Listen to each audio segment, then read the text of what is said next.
I just read this shit, man. It blew my fucking mind. Here's the idea. Everything is your mind, right? So, not like spiritual woo-woo-y. Literally, everything you see is your mind, because your sense organs are taking in phenomena, and that's all getting translated via your brain into something we call reality. So literally, when you're seeing the color yellow, you're seeing your own mind. That's the way your mind translates whatever the particular wavelength of yellow is into the thing that you call yellow. It's literally your mind. Everything you're seeing is your mind. That's just the way it is. But what happens is we start thinking it's not our mind. There's a me and a you. There's an outside me and an inside me. Even though this is 100% not the case, there is probably something outside of you. That's not what you're seeing.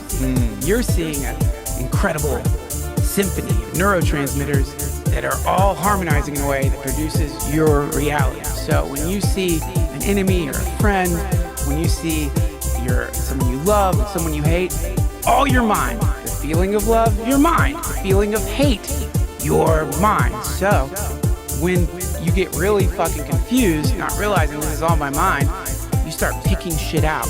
This person, this thing, that thing, and you would start attaching to it.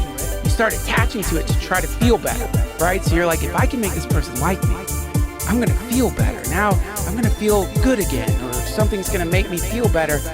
And this is what you're talking about. This is where you begin the never-ending cycle in Buddhism called samsara, where it's just a never-ending attempt to rearrange your mind into some way that is going to give you a sense of like, okay, everything's fine now. Never-ending. Yeah. Not only never-ending in this life, but literally zillions of incarnations you've been doing the same fucking thing over and over again in different ways. And so the moment you realize this is my mind, this is all my mind, then all of a sudden that's when shit gets really interesting, because now you might begin to change the way you start trying to get shit out of your mind, out of like, you know, getting the thing you desire, pushing away. You stop defending as much too. You're defending against your own fucking mind. I mean, you know what I mean? Like, so many people are super defensive all the time. Right. They're trying to keep themselves from being hurt, which is really smart. But what they're defending themselves from is words, perceived opinions, real like high-level social animal shit. They're not defending themselves against bear attacks, lions, arrows. They're defending themselves against like psychic impacts. You know what I mean? So it's not even a danger. Like when someone says some shitty thing to you and you get triggered and then you react to that shitty thing, like experiment with not reacting. See what happens if you don't get revenge when the person does the thing to you they always do that you get revenge for. You just don't get revenge. You just don't do the thing that you thought you had to do, or they're gonna do it again. Watch what happens. Nothing. You're fine. Nothing happens. You don't need the aggression, the defense. So yeah, man, that's really interesting, man. It's just your mind, and you're at war with your own fucking mind. All day long for the rest of your life.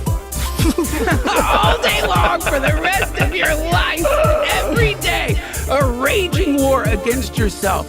I mean, again, I'm not saying that you don't need from time to time to set boundaries and tell someone, don't fucking do that. But at least for me personally, a lot of the time, the stuff that like I was like getting all bristly about, it really was just my own, it was my own bullshit. There wasn't really anything to get bristly about or to defend against there. And when you start doing that kind of like internal peace work, man, all of a sudden shit around you starts changing because it's your mind. The idea is this is all your mind. And if your mind calmed down, maybe all this stuff around you will calm down too. Yeah.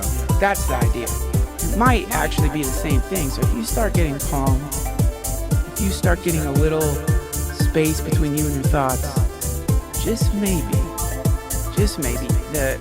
your enemies won't seem quite like enemies anymore.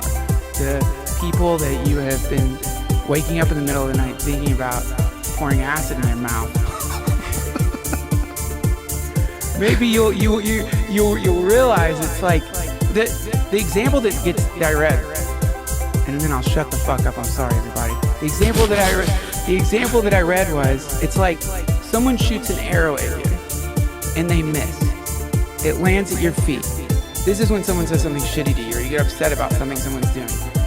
You don't see that person for weeks, maybe, but the example is the arrow lands at your feet, and you pick it up, and you start stabbing yourself with the arrow, going, why did they shoot me with this arrow? I can't believe they did that. Every time you bring them to your mind, every time you wake up thinking about them, every time you have that fake conversation when you see them and you're gonna one-up them, that's just you going, yeah, why did they shoot me with this arrow? Right. You know, you're just massacring yourself with your own mind. You don't have to do that. You actually can stop. You don't have to constantly be stabbing yourself.